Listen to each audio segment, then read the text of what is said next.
So welcome everyone to our Plan B webinar. I think this is the fourth in our series that we've been doing during lockdown.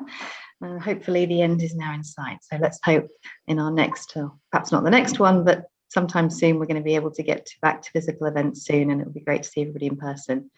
So today's topic is all about how to be a successful non-exec director. And we are absolutely delighted to have three wonderful ladies joining the panel today to talk about their own experiences of becoming a non-exec director, the journey to get there, and then also balancing an exec role with non-exec and board advisory responsibilities. Essentially, the non-executive director's role is to provide a creative contribution to the board by providing independent oversight and constructive challenge to the exec directors.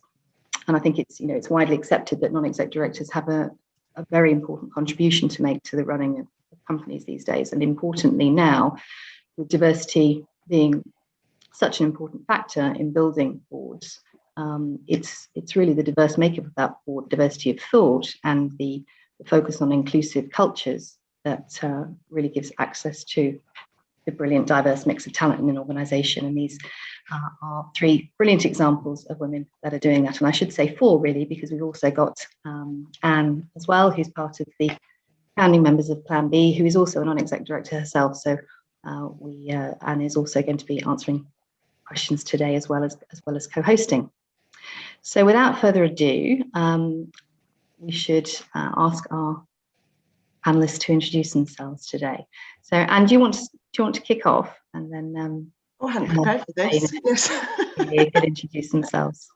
So my name is Anne Elliott. I'm a sector strategist, connector and advisor. I've been in the sector quite a long time. And in really sort of July, my agency that I'd run for 19 years folded. So I've been on my own since then as an independent, which has been really good, and now have three non-exec roles, which are just fantastic. And I never thought I could do a non-exec role, and I'm really, really loving it and enjoying it. So I'm sort of an example that if I can, then anybody can, to be honest.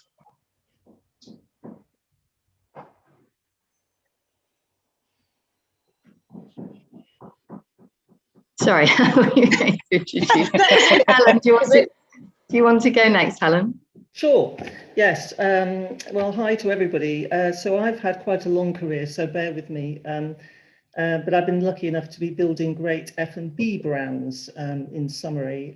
Most of my time actually working in FMCG and retail. I was very late to hospitality. And I've worked in startups, founder-led, PE-backed, multinational businesses, UK and international. And I spent a large chunk, forgive the pun, of my career at Ben & Jerry's Ice Cream when I joined in '95 to launch the brand in the UK. And I stayed post the sale to Unilever and spent 9 years with them rolling out the brand across Europe. In 2009, I joined Zizi as the managing director, and then I joined Cafe Nero, where I spent 5 years supporting the international rollout, amongst other things.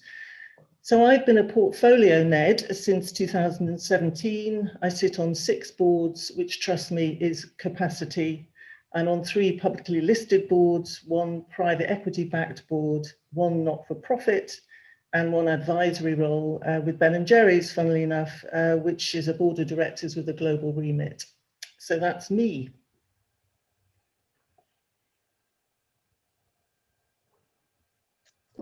Jane, can I come to you next? Yeah, absolutely. Hello, everyone. So I suppose I have also, like others on the call, had a long executive career before becoming an NED. My executive career is in private equity. I worked alongside and with the family office that owns Nando's. So my first exec role was really with Nando's, who actually remained on the board for 20 odd years. In addition to that, I have been part of the team that bought Pizza Express off the market. I realize when I say this, everybody in hospitality has Pizza Express somewhere on their CV. So I have to put that out right now. Mine was pretty early doors. And that involved actually Ask and Zizi before Helen joined a long time ago. We then actually also bought GBK off the market and sold that.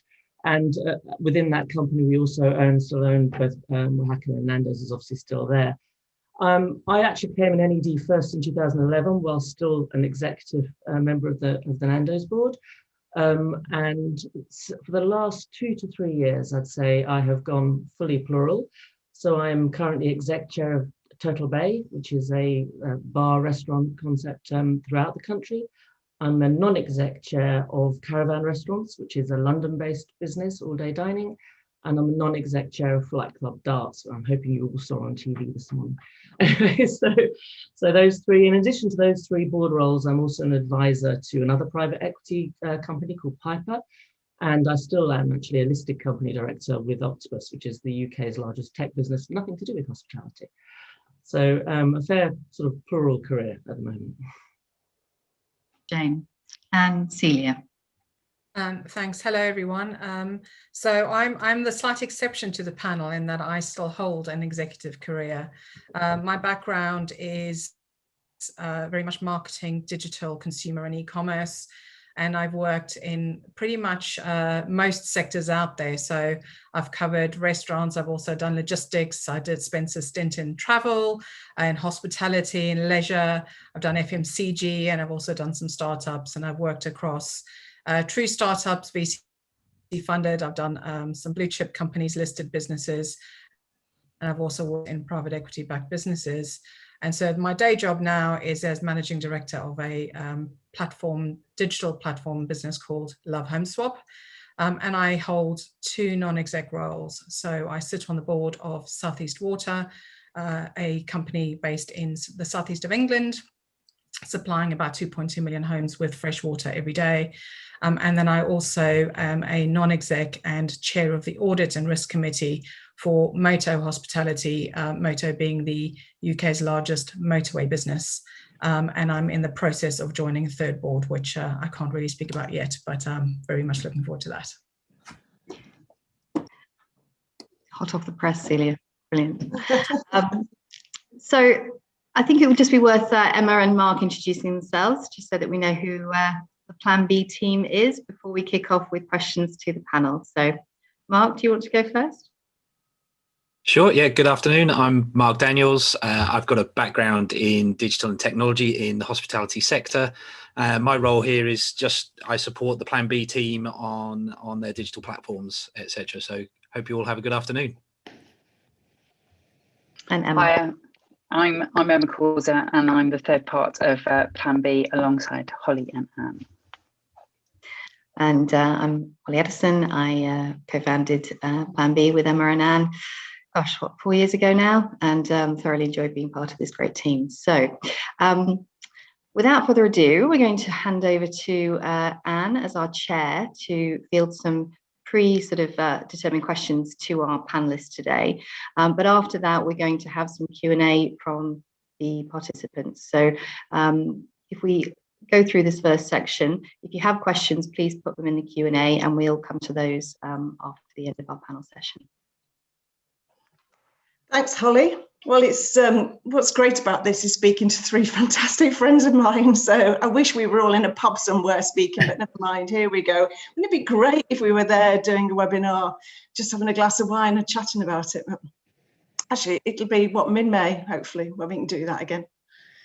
So starting with you, Helen, with the portfolio that you've got, tell me what you think makes a good NED. So I think Holly mentioned that the term constructive challenge is used a lot, and I think that is applicable, but I think it's more about objectivity. And I think when you become a non-exec, you have to recognise that you're no longer operational. You're there to support the exec, to guide the exec, but you're not there to be an exec. And that can take a little bit of getting used to, I think, particularly if you've had a long executive career, because, we're all pretty hands-on in that regard, I'm sure. You have to be capable of independent thought, and you have to be prepared to sort of question the assumed, and yes, of course, challenge, constructively and in a supportive way. I think the other thing to be mindful of is the decisions that you make as a board of directors has implications for all stakeholders. So that be that shareholders, suppliers, your customers, your employees, And so you have to be very considered in the decisions that you take. The other thing I would suggest is important is to really commit to get to know the business and the culture of the business well, because unless you understand the business that you're a director of, you really can't contribute fully, and know where you add value. And I think that's really key. And I think the final point I would make is you need to care. You need to care a lot. You're a representative of this company as a board director 24/7. So it needs to matter in that respect. So they would be my comments, Anne. Great, for now. thank you very much. Celia, what's your view? So I always like to say that you are there to make sure the business is well run and not to run the business. Very much, you know, just building on what Helen was saying. And I think it's a combination of ensuring the business is well governed and has the right culture and the right value set, whilst being conscious that your role is also there to support the executive and constructively challenge them. So you wear a number of different hats, and at any point in time, you do need to be able to flex your style depending on where the business is at and what mode they're in. So if we think about the pandemic, what a lot of executives have needed is support and guidance. And of course, at other times, it becomes far more about governance and that they are doing the right things. So you need to have an ability to flex. Jane. Just to prove that we didn't compare answers, I also said that the number one thing is to remember that you're not doing the exec job. I think that's really important. You're not creating the strategy, you're making sure there is a strategy. so you're sort of putting yourself in that role rather than the executor is quite key. And I support what my other colleagues have said. I also think it's important to remember that you're there to support and mentor, not just to govern. So in addition, particularly when they're going through crisis, like often at the moment, there's an awful lot of time outside of the boardroom when you're there to pick up the phone. In the old days, have a cup of coffee. Nowadays, pick up the phone or a Zoom call, and just to listen and to try and help and mentor, because there's been quite a lot of stress. But even in the days pre-COVID, you know, I think that role of being supportive is really important. I would regularly pick up the phone outside of a boardroom typical scenario and say, let's have a coffee, let's chat through this, how are you feeling like that? And just trying being there as a mentor, as well as being there in the important roles that my other colleagues have said. Jane. It's interesting, I think nowadays, I meet a lot of people, speak to a lot of people who all say, I really want to be a NED. You know, it seems to be nirvana, where I didn't think I could be one until somebody mentioned it to me, but a lot of people really want to be a NED.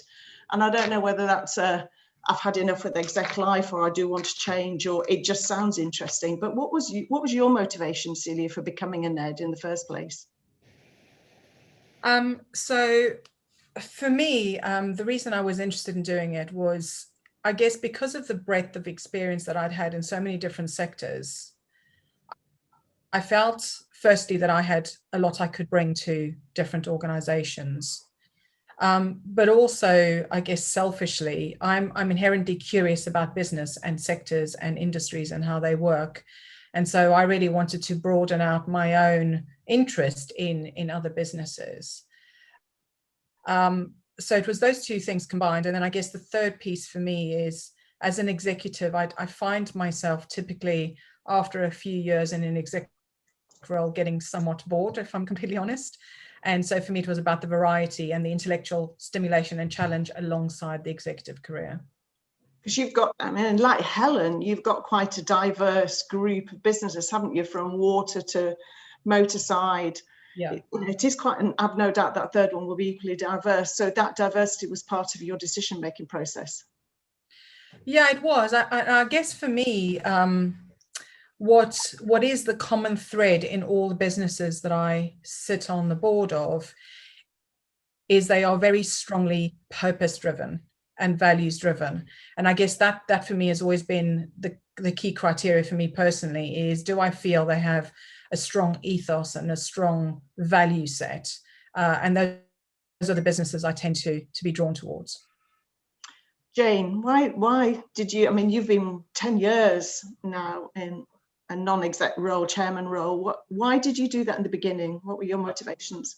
I mean, I actually was approached. So unlike maybe others, I didn't seek it. It sought me. So I was approached to join a board which was outside of my sector, but was based on my experience in private equity. So it was an investment company, a large investment company that came to me not because they wanted somebody who knew anything about restaurants, but because they wanted somebody who knew something about how investment should run, and particularly how strategies for startups should run, because I'd done a lot of startup experience. And so and it was a listed company board as well. It wasn't a minor. So it was quite a big step from my sort of day job.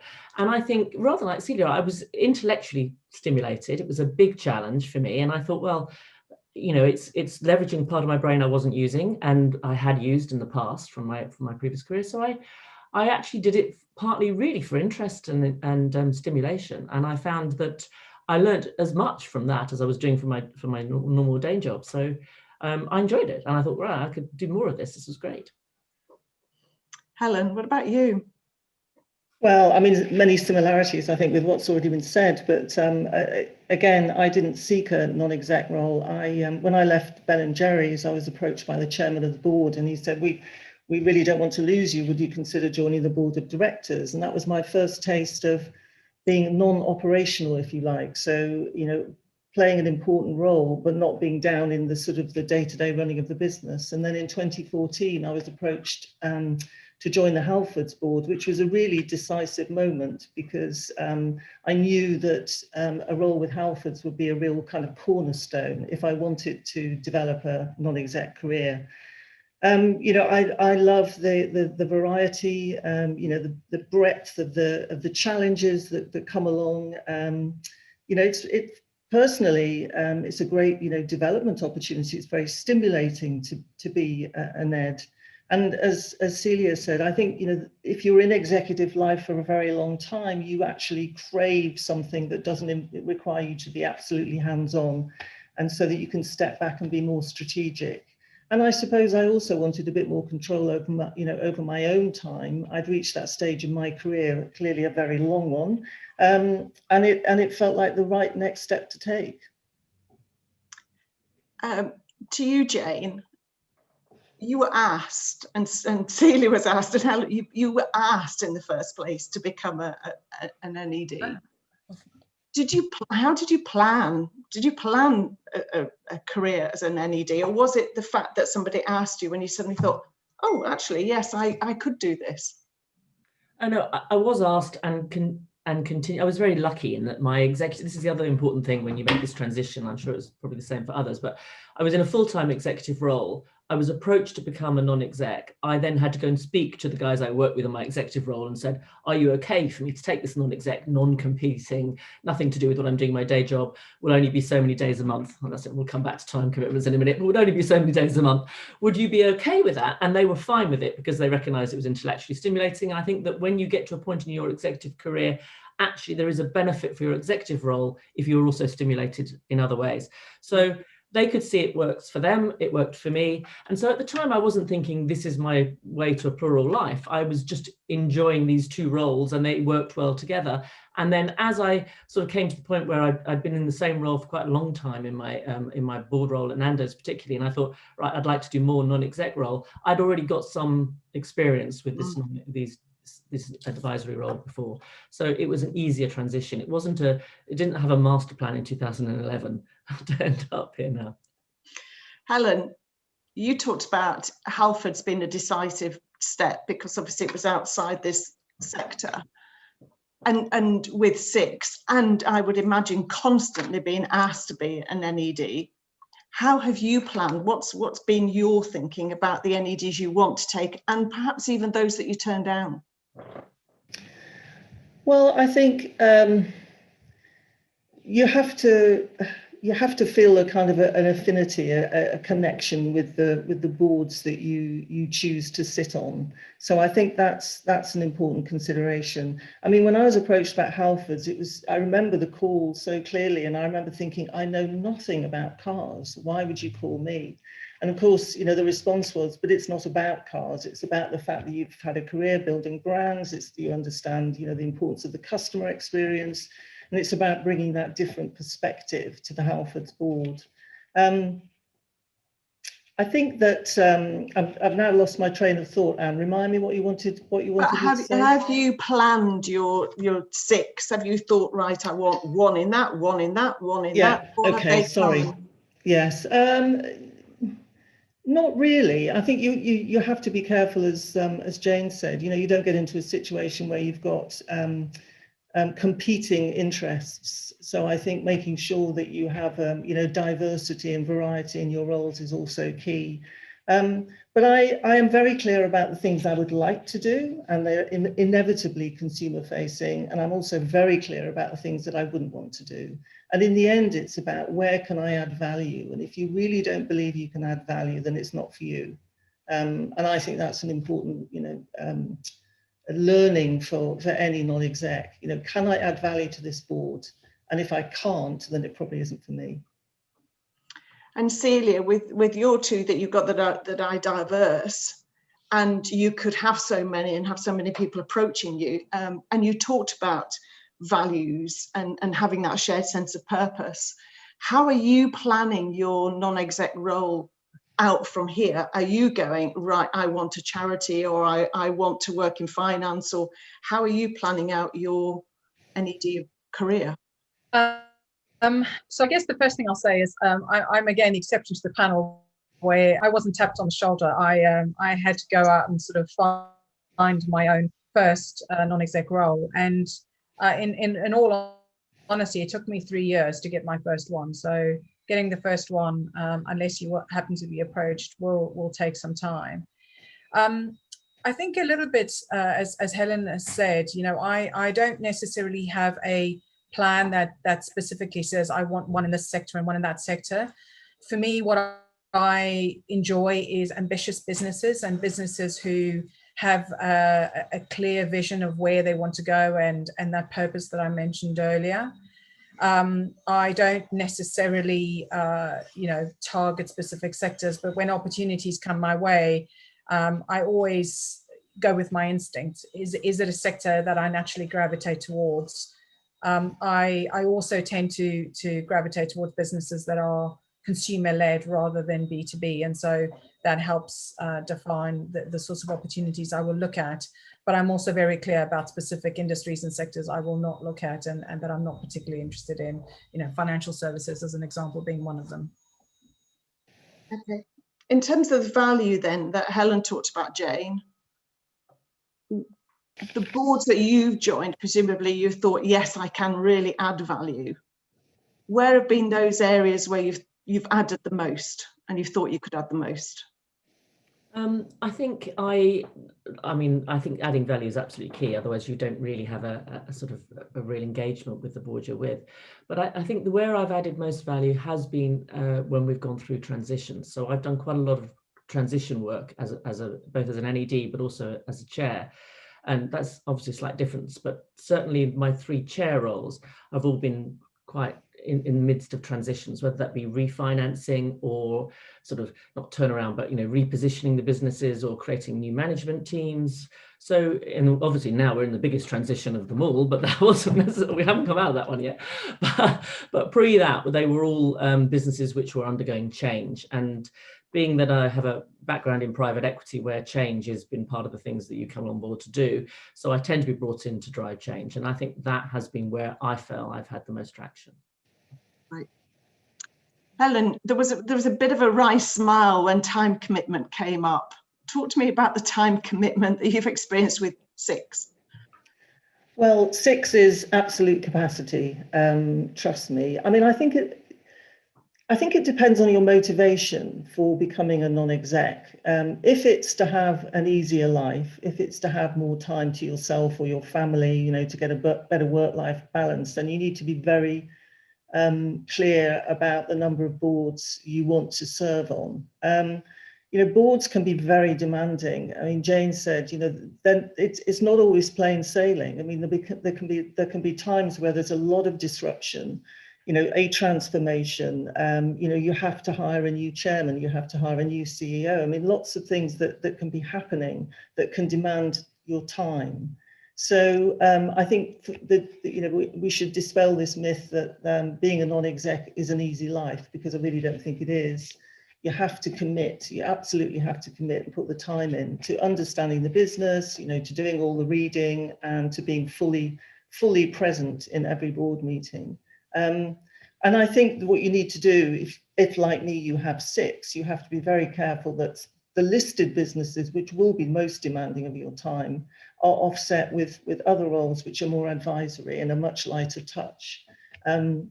And of course, there is also the thing that you must avoid is to get into the situation where you are overboarded. You've taken on too much, and then you're not good for anybody, because you simply don't have the time to devote, and the required amount of time to devote to your board.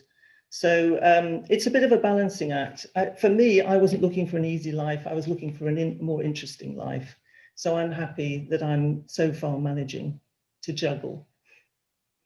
What about you, Celia? Because it's not as though you've got a small day job, along with 2 and soon to be 3. What's the time commitment for you, and how much do you have to allow for each non-exec? Is it 2 days a month or 3 days a month? So I think, to Helen's point, it's easily double the days that they say in the spec, if not more.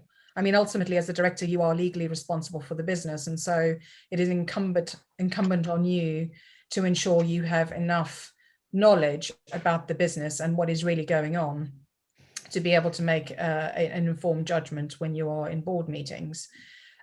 So I ruthlessly prioritize my time, but I do it because I love it. And so I'm very happy to work evenings and weekends to prepare for my board meetings, to make sure that I am up to speed with what is going on in the organization. But I do it because I love it and because I enjoy doing it. For me personally, I feel that in order to be an effective NED, I need to engage with the business. So I do spend a lot of time with the exec one-on-ones, understand what challenges they're facing. If it is a multi-site business, as all my boards are, I try and spend time in those, in those particular sites. So I do that with Moto, with Southeast Water. There are a number of different water treatment works and areas that we invest in CapEx. I try to go and have sight of those to understand what is really going on in the business. And I think you need to really get a sense of the culture of the business and understand what's going on. So you can dedicate as much or as little time as you need to being a non-exec, but my personal view is the more time you can give, the better, to help you be more effective. And Jane, I mean, does a non-exec chairman job mean more time, more commitment than strictly an NED job? And how have you found the promise versus the actuality in terms of the time commitment? Yes, I mean, a chair is more time committing than an NED job. But remember, even within that spectrum, whether it be a listed company or whether it be a small startup, depending on what the business is and what phase it's in, that will really drive your time commitment. So, but I did have a wry smile when we were talking about time earlier, because you always get the note, well, it's only 4 board meetings a year. Or it's only 1 day. That is rubbish. Remember, you are 100% of your time a director of that company, regardless of whether or not you're actually at the board meeting so many times a year. And there is a constant call on your time. So I would join the panel in counselling anybody who thinks it's an easy life to think again, because it isn't an easy life. It's a different life. It's not an easy life. And the time commitment is more than you would think, just by saying, well, there's a day to read my board papers and a day to go to the board. It doesn't work out like that.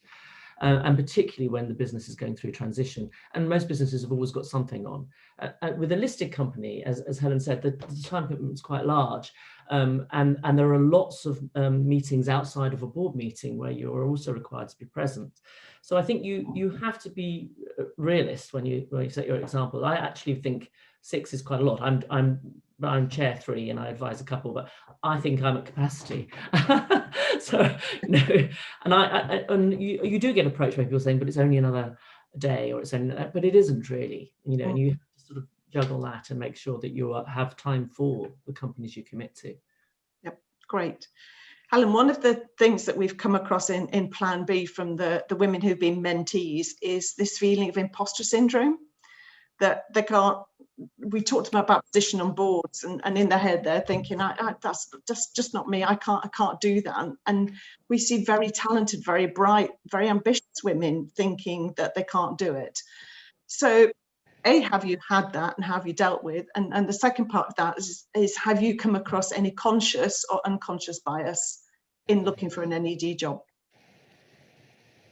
Yeah, it's interesting, isn't it? I mean, as women, and I'm sure there are some men on the call who may relate to this, but as women, we just suffer from imposter syndrome. You know, we always have self-doubt about our ability to do things.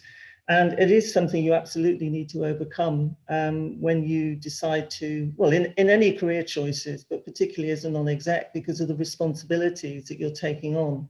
So you really can't question or doubt your ability to do it. In terms of unconscious or conscious bias, I mean, honestly, I've been asked this question so many times throughout my career, and I really have never faced it. And I'm slightly embarrassed to admit that, but I genuinely haven't. And I think I've been very fortunate in that respect. But if I think back to back in 1995, when I was appointed to be the first employee outside the US to Ben & Jerry's, I was a woman with 3 children under 6. I mean, can you imagine, you know, all those years ago that was seen to be a good thing to do. So I can only say that I've been lucky, I think. I'm sure there are, you know, others who will have faced into this, but it's not something that I've had to deal with. So I just consider myself very fortunate. Celia, so the question of imposter syndrome and also unconscious or even conscious bias. So if I cover off the bias piece, I think the biggest bias I've encountered was actually when I first started out looking for a non-exec role, and Holly, block your ears with this one, but I actually had a lot of headhunters tell me I was too young, which was sort of interesting, because given that I pitch myself very much as a digital specialist, you would have thought that age would actually be a benefit in the sense of having relevant currency. So I did find that. But outside of that, I haven't specifically come across any bias.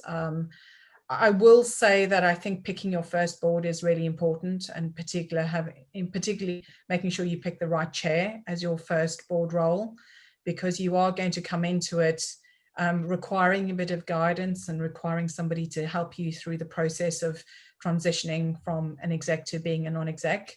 And having a really strong and good chair to help guide you through that and make sure that you overcome some of those biases is really key. Okay. Jane, last question to you, the same question before we go to Emma and the panel questions. So in terms of imposter syndrome, have you ever had it, and what have you done, and unconscious or conscious bias? Rather like Helen, I've been asked the question about bias many times, and I have to say maybe I've been very fortunate, but I haven't experienced it either. I think it helps that, again, like Helen, I had a very understanding career environment when I was young with my kids, and it enabled me to do both. And I've never once felt that being a woman has held me back, or that people have treated me any different. So I know that people do experience that. I haven't personally experienced it. I am also aware that many people have, men or women, the issues of imposter syndrome. I haven't suffered from that, and I know that sounds terribly, I'm almost embarrassed to say that actually, because it does, but I genuinely, maybe naively, have always believed in myself, and I think that helps, that belief in yourself. And I know that may sound, people used to say to me, you may be wrong, Jane, but you're not in doubt. And I think that's generally how I am, and I suppose I have confidence and courage in my convictions, and I would say to anybody who suffers from that, it's a good thing to have, even if sometimes it sounds a bit like I just sounded then. No, it sounds great, actually. I think for the women listening, it's very, very good advice. Emma, over to you now for questions from people who are listening and watching. Okay, so actually, Anne, I'm going to start with you. Polly asked, Anne, why did you feel that you weren't right to be a NED? You expressed surprise at securing your roles. I think because I didn't have a specialism, and well, I did, which was marketing, but actually I thought NEDs were finance orientated or law orientated, and I'm not. You know, I'm absolutely out and out about marketing, about consumer, about brand positioning, and I thought that may be too narrow for the boards that I was on. I'm on a tech board, I'm on a fast casual board, I'm on a brewery board. And actually what they've all wanted is that positioning from a consumer perspective. And they've all said, we've got enough people who can do finance and law. We don't need any more. We want somebody who talks about the consumer. So I have been able to add value in a way that I didn't think I could. Okay, thank you. Okay, this is a question from Liz. So this is about diversity of thought. When you're considering a NED role, how do you establish the current makeup in terms of you know, not just diversity, but diversity of thought as well? And could I ask Celia that? So I think this very much comes down to the due diligence process that you have to go through really before you sign up to any board. And as part of that process, firstly, depending on the board structure and how they go about the recruitment process, you will inevitably meet some of the other non-execs as part of the nomination committee, and they will be running the process, and that will give you some insight on around the diversity of skills. But you should absolutely insist on meeting the other non-execs before you sign up to, and as part of that process, you will get a sense of the skill set that's around the table, the diversity of thought, the diversity of experience, and where you can slot into that board as well. But you should also, you know, not be afraid to ask that question of the chair and the chief exec as part of the recruitment process as well. Yeah. Right, this is something that I think we kind of covered, but it's probably worth just kind of scoping out a bit more. Somebody's asked, Hannah's asked, how would you recommend starting out as an NED? She's got an opportunity with a small company, inspiring, fast growing, but not the kind of job that would be done as an exec position. It's also unpaid. Is it better to start small, or is it better to wait for a NED opportunity in a more established company? And that also kind of ties in as well with a question about trustee versus in a charity and doing charity roles, which I know, Helen, I think you picked up previously. Do you want to take that question? Yeah. So I think, I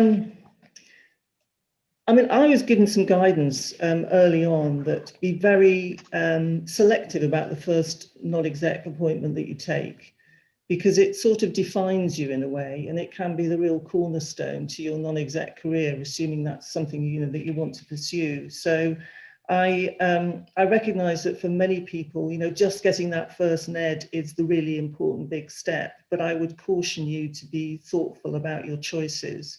I mean, Celia talked about, you know, the sort of due diligence process of making sure that this is the right board for you and that you are the right director for them. And I think that's really important. In terms of trusteeships, what I hear is that they can be very demanding of your time. And so I think if you choose to go down the route of joining a charity board as your first choice, be mindful that it will probably be quite time consuming, and that it isn't necessarily the perfect first role to pick, but it isn't necessarily a bad option either. So I think it's just making the choices that are right for you, I think, is really key, and not feeling that you have to kind of comply with good practice. But I think that first NED is quite a key one. Emma, can I build on that? Yeah, I think a couple of things I would add to what Helen was saying is, firstly, if you're in an executive role already, your employer may be limiting you to one other external position, whether that's a trusteeship or a non-exec role. So one aspect you do need to consider is, if you take the trustee role, that may negate your opportunities to take on a non-exec role. There are also, you know, some people say, well, getting a trusteeship is a good segue to getting a non-exec role. Sometimes that's taken into consideration, but not always. And so if you are thinking of taking on a trustee role purely as a segue to being a non-exec, it doesn't necessarily lead you down that path. So I think if you're going to take on a trustee role, you need to take it on because you genuinely want to be a trustee of that charity. Thanks, Celia. One of the questions is transitioning between different industries, and what do you think are the most transferable and sought out qualities between industries? And James, you want to take that one because I know you've all moved between industries, but are there more skills? Are there some skills that are more sought out than others? It's interesting, isn't it? So I probably have moved the less of any of us, and one with the most homogeneous. But I actually think that the interesting part about moving between sectors is when you're an NED, very regularly they're not actually looking for somebody who is just on the one thing the whole time, and in fact that having a broad experience helps. So I'm an engineer with an MBA and an experience in hospitality, which is very broad and very diverse. I'm not an accountant, and typically accountants tend to get a lot of early NED roles because they are the natural for an NED panelist. But I actually think that the breadth that you can offer from a different experience is also very helpful, i.e. not thinking exactly the same as everybody who's just come from KPMG. So I think having sort of breadth of experience helps when you're moving between sectors. And anybody who's spent time moving between, whether it be a consultant or an accounting roles or any other roles, you'll understand that you can apply your knowledge from one sector to another pretty easily, particularly if you're multi-site consumer facing, like Celia mentions. There's an awful lot of shared experiences between multi-site consumer facing across a breadth of industries. So another of the questions is, Helen and Jane mentioned that you receive calls. So where do these calls come from? Is it headhunters, or is there anything you specifically have to do to get on the radar? And I'm going to get Helen and Jane to pick that up, and then I'm going to ask Celia, because I know Celia's had a slightly different journey. Yes, I mean, classically they come through people like Holly. They come through headhunters, because that's the place where most companies will go when they're looking to to appoint new board members. So I have occasionally been contacted by people from the private equity world, for example, about potential opportunities. But I have to say that all the roles that I've been successful in securing have come through the normal sort of recruitment channels. So that's been my experience. You've got something to add here. I'm obviously not on Holly's Rolodex because none of mine have come from you snapped up too quickly, Jane. That's what it is. So I can understand. I have had calls since then, but actually my initial sort of first couple of non-exec roles actually came through networking. And when I say networking, it's the sort of thing that Anne does a lot of, but networking where I was talking to other people in the sector, or particularly actually through my private equity connections, where private equity drive a lot of NED roles, as you know, for all the reasons we understand. And because I've spent some time in the sector, if you spend time networking with private equity professionals, actually also bankers, anybody in the financing world, effectively most of mine have come through that actually. I think it's interesting. I think there is definitely an argument to keep up that network, and those opportunities can just as easily come through your own network as they can through somebody like myself. One encouraging trend that I'd like to share is that we're increasingly getting requests for first-time NEDs, which is great, because I think that's only going to broaden out the diversity of the talent pool and ultimately those diverse boards. So it doesn't necessarily mean that there is a big a barrier to entry anymore, as I think there was. And a lot of companies are now looking for that fresh insight, as opposed to just as often as they are, experienced NEDs. So there's a balance there, which is encouraging. Oh. Celia, yours was a slightly different approach to getting in NED, and you took a much more structured approach, didn't you? Yeah, and I think because for me it was I was an unknown quantity, and I'm really reassured by Holly's comment around boards now stipulating that they are open to first-time NEDs, because that wasn't necessarily the case when I took on my first role. And so because you're unproven, and because I was still in an executive role, for a lot of boards, they fear that, because they worry that as a first-time NED, you're going to come in and try and run the business and get super involved with the exec. And so it does take a little bit longer. And of course, for a lot of executive search organizations, they don't necessarily want to put someone forward who they aren't confident is going to be a credible candidate. And so that presents its own challenge, because of course, unless you can get on the shortlist, you're never going to have the conversations, you're never going to prove yourself. So, and that's in some ways why it took a little bit longer. But I did get my first role through an executive search firm. And it does become easier once you get your first one. My second one I got through recommendation, to Jane's point around networking. I got recommended and then had to go through the hiring process, but that did not involve a headhunter. And my third one has come from an executive search firm.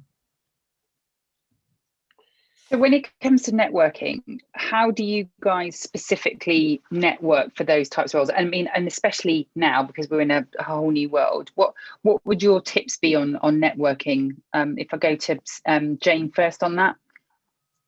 Tips for networking. Oh my goodness, you should be talking to Anne. She's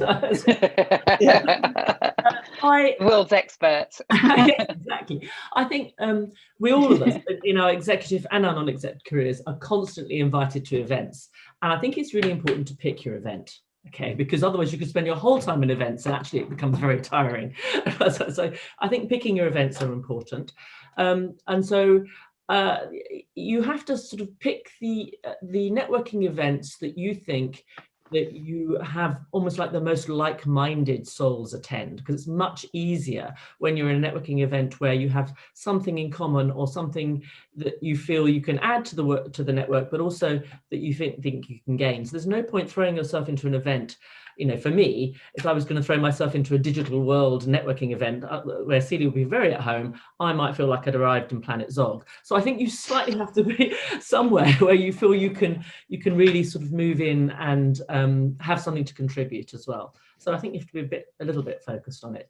And the other thing that I think helps is, to be brutally honest, I'm quite old, I've been around a long time, I've got a lot of good friends. So it helps to make sure you also stay in with them too.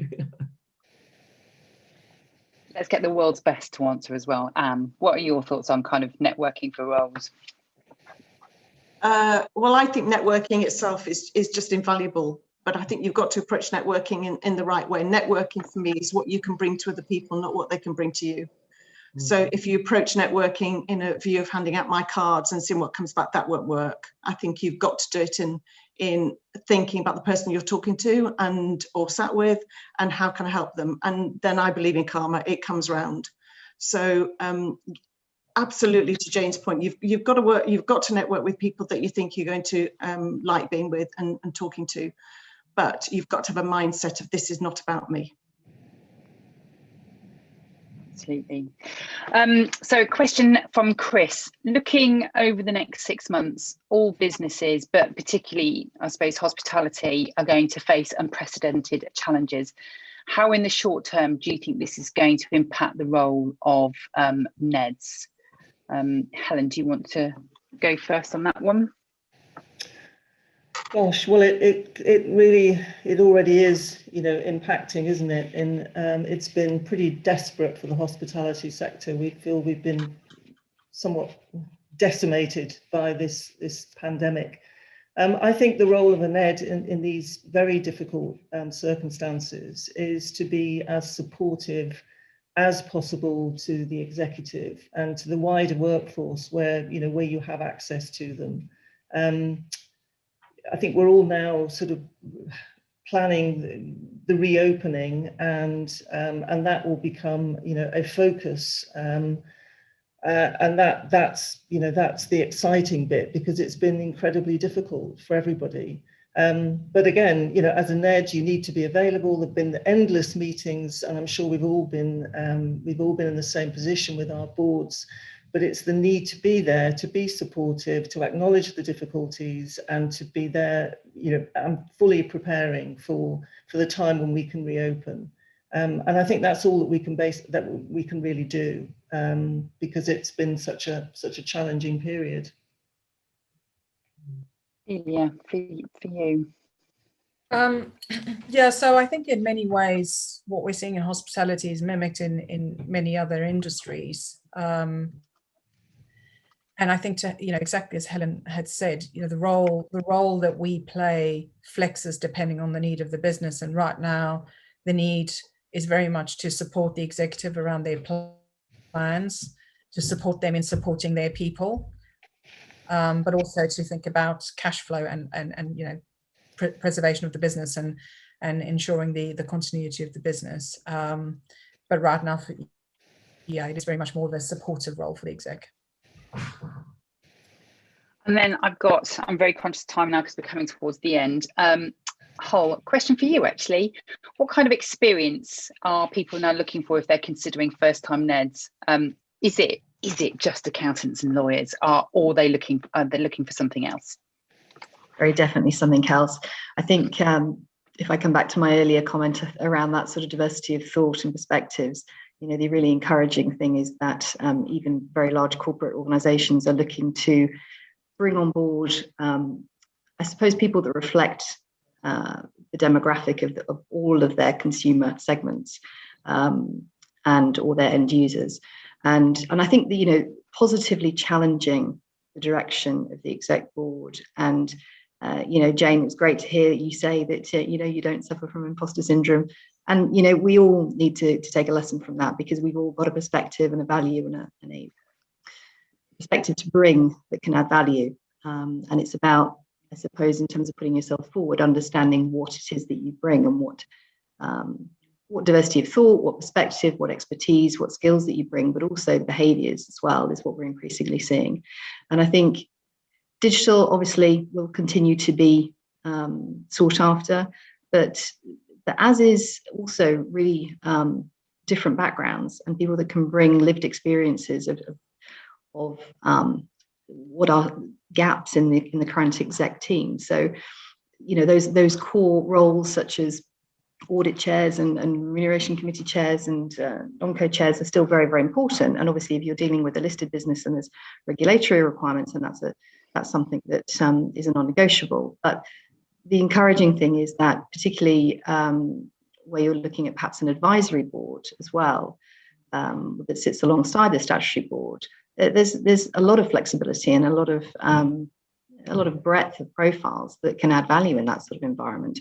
We recently did a piece of work where we put together an advisory board for a very large listed business, and we were looking, you know, through academia to professional commercial leaders from all walks of life and all backgrounds, all ages and perspectives. And it was a really, you know, great group of people that were brought together and now are adding real value to the exec board function. So I think we just got to be confident in what we bring and clear on what that messaging is. But very often it's filling a gap.